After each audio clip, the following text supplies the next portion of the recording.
Ever since independence, India has been following a steady foreign policy of neutrality to promote peace and harmony among the different power blocks of the world. She rightly felt that only peace could accelerate the progress of the millions of downtrodden masses, not only in India but in all the other developing countries also.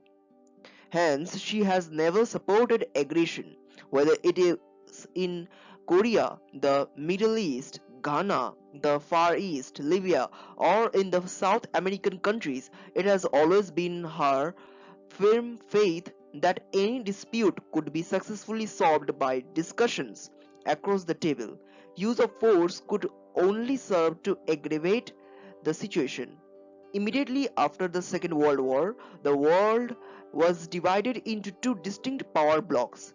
During the Korean War, it was justly feared that the dispute was snowballing into a big international crisis which might lead to another world war. Trouble was brewing up also in Indochina, Ghana, and in the Middle East.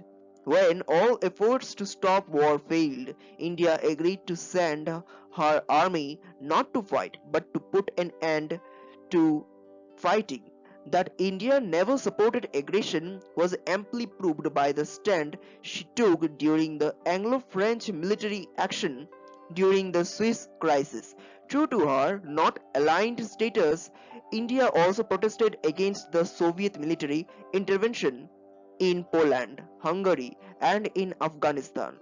She intervened in the Bangladesh war for purely humanitarian reasons, and even her recent action of sending the IPKF to Sri Lanka is an effort to act as an intermediary between the beleaguered local government and the Tamil minorities.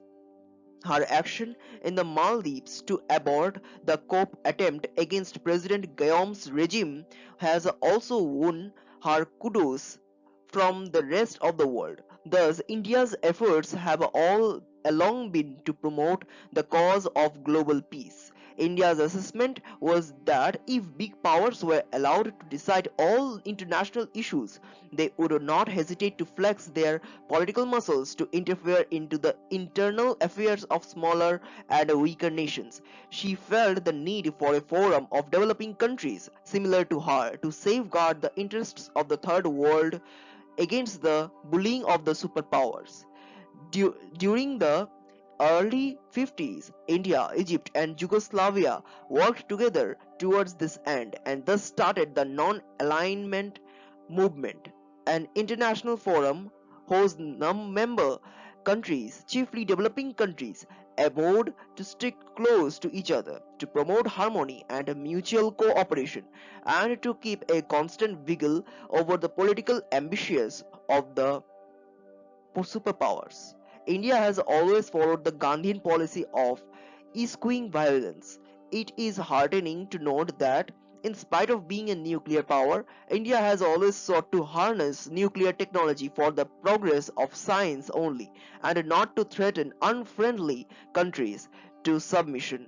In fact, she has even offered to share her nuclear technology with any country for peaceful purposes and for industrial growth.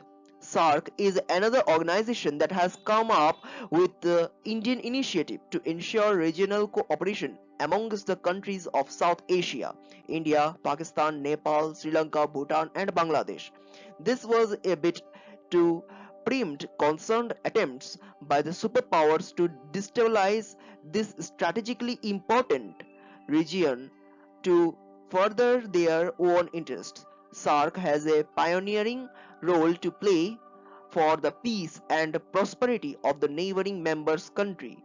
Thus, India has taken a lead in the third world countries to work for international cooperation and harmony. Her role has gained widespread acceptance and recognition all over. In the years to come, history would bear out her contribution to the cause of peace in the world.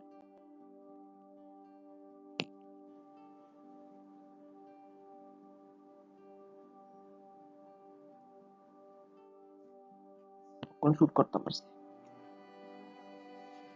Yes, shoot করতাম পারছি।